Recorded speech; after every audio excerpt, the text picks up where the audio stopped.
Serena ईसा के घर के अंदर हमारी इंटेलिजेंस एजेंसियों के लोग जाके बैठ रहे हैं और उसको धमकियां दें, तो ये कौन सी मुल्क के अंदर, कौन से माशरे के अंदर इन बातों को बर्दाश्त किया जाएगा। हमारे ये जो दोस्त हैं, हमारे जो बदकिस्मती से 70 साल से हमारे कज़ा व क़दर के मालिक हैं, वो सीख नहीं रहे। उनको बार बार दुनिया ने रिजेक्ट किया है। उनके बशर की सरहदों पे एक अज़ली दुश्मन बैठा हुआ है। उनको इस चीज़ की परवाह नहीं है। उनको उस दुश्मन को भी हमारे मुल्क के हिस्से काट ले तो भी उसको दोस्त बनाने के लिए एक लम्हा भी ज़ाय नहीं करते और अपने मुल्क के लोगों को ग़ुलाम बनाने का ये शौक़ जो उन्होंने पाल रखा है, ये बहुत महंगा शौक़ है। अब ये ग़ुलाम जाग गए हैं और वो उनसे पूछते हैं कि भाई आपने हमें दिया क्या है? आपने हमारा सब कुछ लूटा है, हमारी आज़ादी को लूटा है आपने, हमारे वसाइल को लूटा है आपने। मैं जब बात करता हूँ, मैं हकीकत ये है कि मैं एक जब आजकल बातें की जाती हैं, मैं अपनी अफवाज के ख़िलाफ़ कभी हो ही नहीं सकता। बेशक मुझे कोई कहे कि ये राइटिस्ट है तो मैं राइटिस्ट भी कहला लूँगा, लेकिन मैं अपनी फ़ौज को प्यार करता हूँ। सिर्फ नूरजहाँ का पिछले दिनों इन्होंने लगाया कि ये पुत्र हटाते नहीं बिकते, तू लब्धी फिरे बाजार कुड़े। मैं वो सुन के सारी रात अपने नौजवानों के से मोहब्बत के अंदर सारी रात में रोता रहा था। क्यों? मुझे अपनी फ़ौज से प्यार है, लेकिन मुझे अपनी फ़ौज का सबसे बड़ा दुश्मन समझा जाएगा और उसकी मैं वजाहत देने को भी तैयार नहीं हूँ। अगर वो दुश्मनी है तो वो दुश्मन मैं हूँ। मैं अपनी फ़ौज को इतना गैर महज़ब नहीं देखना चाहता। उसने हमारे मुल्क को बचाना था। हमारी एस्टेब्लिशमेंट ने हमारे मुल्क को गवा दिया और अब घर के वसाइल पे भी काबिज़ हो चुके हैं। अब पैसे नहीं हैं। मेरे भाइयों, मेरे कोर कमांडरों, समझ नहीं आ रही है आपको? 55% आपकी तनख्वाहों का कर्जा लेना पड़ता है। अमेरिका अगर राज़ी होगा तो आपकी तनख्वाह देगा। IMF क्या है? उन्हीं मुल्कों का एक बनाया हुआ अदारा है। एक हमारे तमाम वसाइल पर कंट्रोल करने का एक इनडायरेक्ट तरीका है। तो इसलिए मेरी गुजारिश ये है कि वह हट जाओ पीछे। अब हमें सांस लेने दो, हमारा गला मत दबाओ, फैसला करने दें इमरान खान को भी। अगर आप उसके फैसले करते करते उसको तहफ़्फ़ुज़ देते देते अब आप सोचते हैं कि आपने क्या किया है। मुझे तो ना आप पसंद करेंगे, मेरी पार्टी वाले भी, वो सारे सोचते होंगे कि अब हमारी कहीं सुलह की बात भी चलती है तो ये भाई बीच में बोल पड़ता है हमारे लिए मसाइल पैदा करता है, मुझे इसकी परवाह नहीं है। मैं किसी अपनी दोस्तों के लिए या अपनी पार्टी के लिए मुल्क के जो मुल्क बेचा जा रहा हो, मैं खामोश रह सकता हूँ। ये नवाज शरीफ ने भी कौम की वो ज़बान बोला है। आज हर बंदा, मैं देहात के गाँव के अंदर से बैठ के बात कर रहा हूँ, अगर मुझे आपने, मैं अकेला होता हूँ, देहात है, लोग तो मुझे तल के तेल के अंदर तल के खा जाएं कि तुम हमारी फ़ौज के ख़िलाफ़ बातें करते हो। वो आके मुझे मुबारकबाद देते हैं। जिधर जाता हूँ मेरे पूरा शहर मुल्तान, हर शादी, हर इज्तिमा के अंदर मुझे कहते हैं जी कमाल कर दिया आपने, हमें हमारी ज़बान आप हैं। तो मैं तो खुश हो जाता।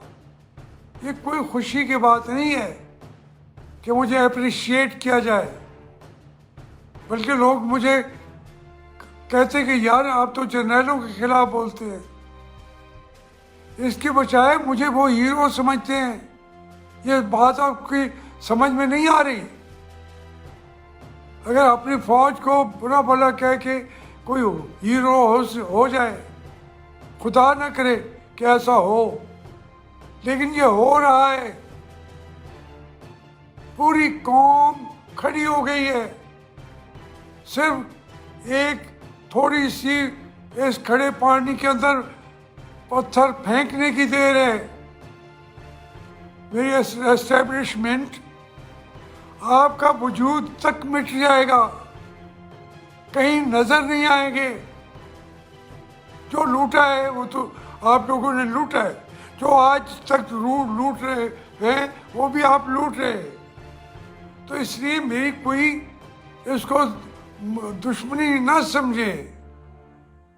ये मैं आपका बाप हूँ, मैं अपने जर्नैलों का भी बाप हूँ।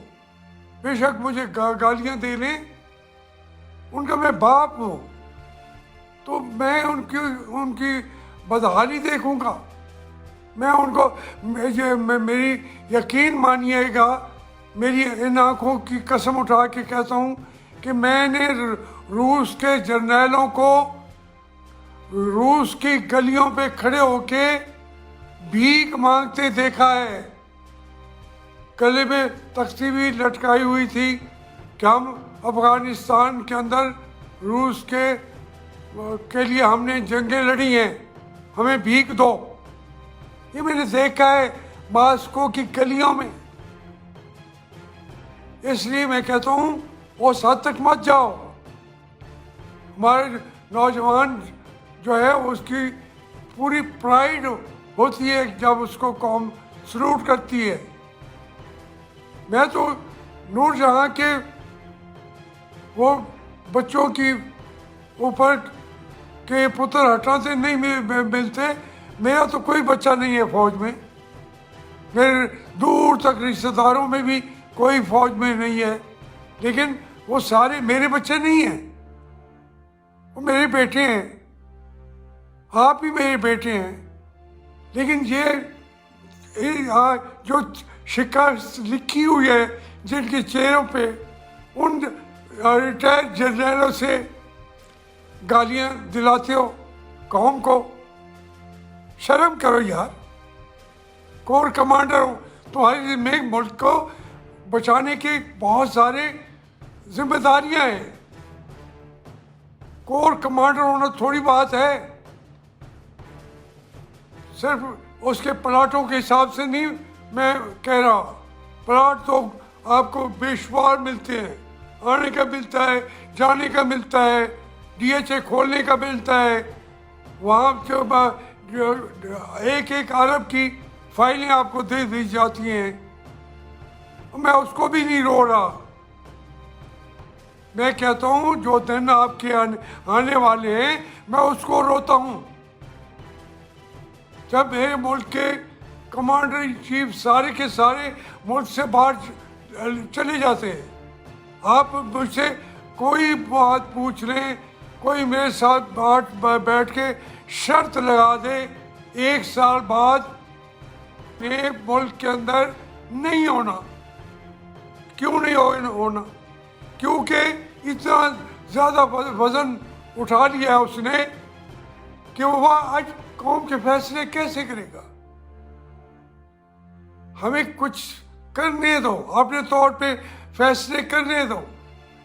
अगर यही असेंबली बैठी है, इसको भी पूरा चलने दो। इमरान खान को भी मैं कभी उसके यहाँ तक नहीं गया, तुम लाए थे, हमने फिर भी कबूल कर लिया हुआ है। 5 साल तक बैठने दो उसको, क्या हटाने की ज़रूरत है? आप बहरान पैदा ना करें। बहरान पैदा करके फिर और कोई आदमी बिठाएं तख्त पे जो आपकी ज़बान बोले, जो आपका कठपुतली हो। ये तमाशा छोड़ दें यार। कठपुतली को बिठाने का, उतार देने का, धक्का दे देने का, बिठाने का, यार ये काम आपका नहीं है। जो आइन में नहीं है लिखा हुआ, उससे पीछे हट जाओ। आइन को छेड़ने के लिए आगे जाओगे तो नहीं बचोगे, तुम्हारी औलादें भी नहीं बचेंगी। वो काम ना करो। वो मेरे बेटे हैं, उनका मुस्तकबिल तो ख़राब ना करो। लेकिन नहीं, तुम समझते हो हम अभी तक अकेले कोला में हमें हिंदुस्तान से बात हम कर सकते हैं, अमेरिका से हम कर सकते हैं, अबू धाबी से हम कर दे, आगे बैठ जाते हो। मैं तो हैरान होता हूँ जो हमारे वज़ीर ख़ारजा हैं, वज़ीर दाखिला हैं, मईशत दान हैं, पता नहीं कितनी डिग्रियाँ इन्होंने कर ली हैं। हर इल्म की इनके पास PhD है। जो कमांडर इन चीफ है वो हर फील्ड का, हर मजमून का PhD है। जो उसको ना माने वो गद्दार है। हम गद्दार हैं, लेकिन चलो हम तो मान लेते हैं कि आप PhD है हर चीज़ के। यार खुदा का, दुनिया हंसती है तुम पे, दुनिया मजाक उड़ाती है तुम लोगों का। आप इस तरीके से मैं बार बार कहता रहूँगा, मेरी आवाज़, मुझे दुख होता है। ये ईसा सरीना ईसा के घर के बात सुन के मुझे तकलीफ हुई है। अभी बांग्लादेश आपके सामने खड़ा है बन के 50 साल के अंदर। तुमने तो उसको धक्के दे के निकाला है, मेरे सामने निकाला है। जनरल न्याजी ने निकाला है और उसको याह्या खान ने निकाला है। तमाम जर्नैल उस वक्त जो थे, कोई बेशक बुरा भी माने, मुझे कोई परवाह नहीं। जनरल उमर वज़ीर आज़म थे याह्या खान के। तो आप तो अभी तक हर चीज़ मैं बात करूँगा तो समझा ये जाएगा कि हमारे खिलाफ बोल रहा है। नहीं, मैं कहता हूँ कि ये जो आपने खेल रहे हैं और बस नहीं कर रहे, तो ये खेल अब इसका पासा पलटने वाला है। ये कौम आपको तलाश कर के जाके बदला लेगी, पूछेगी कि तुम्हारे बड़ों ने भी ये क्या था हमारे साथ। खुदा क्या हर नाम माने, पीछे हटे। उन लिमिट्स के अंदर पीछे हटेंगे तो कुछ हमारी सांस ऊपर आएगी, वरना हम यही आपके सामने बैठे होंगे। मैं मानता हूँ इस बात को कि जो सिविलियन लीडर्स हैं उन्होंने भी जमहूरियत नहीं दी और देंगे भी नहीं, क्योंकि जब उनको आप मारते हैं, उनके बच्चों को मारते हैं, वो शहीद होते हैं, वो जलावतन होते हैं, तो सियासत में फिर जब वापस आते हैं तो कौम उन्हीं को तमाम अख्तियारात दे देती है। ये भी नहीं पूछते कि जनाब आपने हमारी कैबिनेट की मीटिंग क्यों नहीं की? आप असेंबलियों में क्यों नहीं आते? वो पूछते ही नहीं है, क्योंकि आपने इतना मारा होता है उनको, कौम पूछती नहीं है। और ये बात सुन लें कि इस मुल्क में या दूसरे मुल्कों में जितना भी मारोगे, लोग उन्हीं के बच्चों को बनाएंगे, उनकी सलाहियतें नहीं देखेंगे। आखिर वजह क्या है? बच्चों को ना भी बनाएं तो दूसरी दवा बेनज़ीर को बनाएंगे, तीसरी दवा बनाएंगे, मियां नवाज शरीफ को तीसरी दवा बनाएंगे, चौथी मरतबा बनाएंगे। देख लेना कि मियां नवाज शरीफ का रास्ता रोक नहीं सकते आप लोग। तो इसलिए इसको थोड़ा सा अब खुद अंदर सब्र पैदा करो, लूट मार से भी तौबा करो। हाँ, अगर हमने कुछ किया है, मुझे तो, मैं बार बार कहता हूँ, मेरे तो अकाउंटेबिलिटी करो। मेरे घर का ज़मीन के अंदर आके तुम गिरा जाते हो मेरे घर को। तुम रोज़ाना अब भी जो तकलीफें दे रहे हो देते रहो, लेकिन वो आप जो कुछ भी करें, आना उन्हीं लोगों ने है, उन्हीं सियासतदानों ने आना है।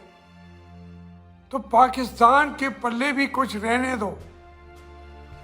अब ये जो भी कुछ हो रहा है, आप IMF के पास जो कुछ आप बेच रहे हैं, पूरा मुल्क तो बेच दिया आपने, एक एक चीज बेच दी है आपने।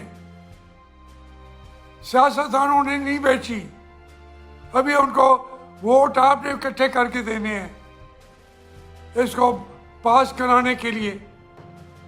तो ये काम आपका नहीं है, आदमी इकट्ठे करके दे दो। मैं तो कहता हूँ मियां नवाज शरीफ को भी क्यों इकट्ठा करके दो? बाबा, तुम्हारे ये काम नहीं है। मियां नवाज शरीफ को वो अपने जोर पे आएगा, अपनी हिम्मत के साथ आएगा, और जो अब जितना शदीद आपके खिलाफ बोलेगा वही लीडर होगा। कौम कहती है, अब मैं बोल रहा हूँ तो लोग सोचते हैं यार ये बड़ा साफ तरीन आदमी है, कुछ होता तो पकड़ ना लेते। और वाकई यही है कि मुझे पकड़ सकते हो, भाई तुम्हारी जरूरत ही नहीं है मुझे गिरफ्तार करो, कर नहीं सकते। हमारा हर वो लूट मार की सिंबल बन गया है। क्यों करते हो ये? कि इस मुल्क के ऐसा कोई मुल्क नहीं है कि 70 साल तक फौज एस्टेब्लिशमेंट पहले ये ब्यूरोक्रेसी थी। भाई कायद आजम को, बीमार शख्स को आप तुरबत पे उठा के ले गए, और जब वापस लाए ड्रेग रोड पे वही वो उसने जान दे दी। वहाँ पे कौन सा सेनेटोरियम था तुरबत के अंदर? कोई टीबी का वहाँ पे इलाज हो रहा था, या वहाँ कोई एक्सपर्ट डॉक्टर्स बैठे हुए थे? आज तक वहाँ डिस्पेंसर नहीं है। तो तुम उस वक्त लेके गए कायदे आज़म को, साइड पे करके मुल्क को संभाल लिया आपने। कश्मीरियों के साथ जो जुल्म तुम लोगों ने किया है, इंडिया तो था दुश्मन, वो तो है दुश्मन, लेकिन उसको भी फैसिलिटेट कर दिया आपकी पॉलिसियों ने। अब वो हजम कर गया है कश्मीर को। इमरान खान तो अमेरिका में वाकईतन सौदा करके आया है, लेकिन तुम क्या कर रहे हो? तुम किस दवा की किस दर्द की दवा हो तुम? खुदा के लिए मैं ये बातें खामोश हो जाता हूँ। आज मैं 16 दिसंबर के बाद फिर मजबूरन बोल रहा हूँ कि आप लोग जो है, अब लोग कह रहे हैं जी वो पीछे हट गए हैं। पीछे कहाँ हट गए हैं? हतमी फैसले तो वही कर रहे हैं, यही हमें नहीं चाहिए। हम खुद हम अपने फैसले करेंगे सियासत के, जमहूरियत के। जब तक आप टांग अड़ाते रहेंगे, वक्त आएगा कि आपकी तनख्वाहें भी कम करनी पड़ेगी, आधी आधी तनख्वाह। और भाई जनरल रावत वहाँ पे रिटायर हुआ है ना, हमारा दुश्मन मुल्क का, 3 लाख निकले हैं उसके अकाउंट में, एक ही अकाउंट है। यहाँ परवेज मुशर्रफ साहब का एक ही अकाउंट है, अरबों खरबों रुपए। और किस कमांडर इन चीफ के अरबों खरबों रुपए बाहर नहीं है? किसके? यार खुदा के लिए, ये मुल्क की तरह गरीब था नहीं, गरीब आपने बना दिया है। ये मुल्क की तरह बेबस था नहीं, जितना बेबस आपने बना दिया है। YouTube पर गूगली न्यूज देखने के लिए youtube.com की सर्च बार में गूगली न्यूज टीवी टाइप करें। गूगली न्यूज के पेज पर सुर्ख रंग के सब्सक्रिप्शन वाले बटन पर क्लिक करना ना भूलिए। YouTube पेज पर अपलोड होने वाली वीडियोस से बाखबर रहने के लिए बेल आइकन पर क्लिक कीजिए। आपको हर नई वीडियो के बारे में नोटिफिकेशन मौसूल हो जाएगा।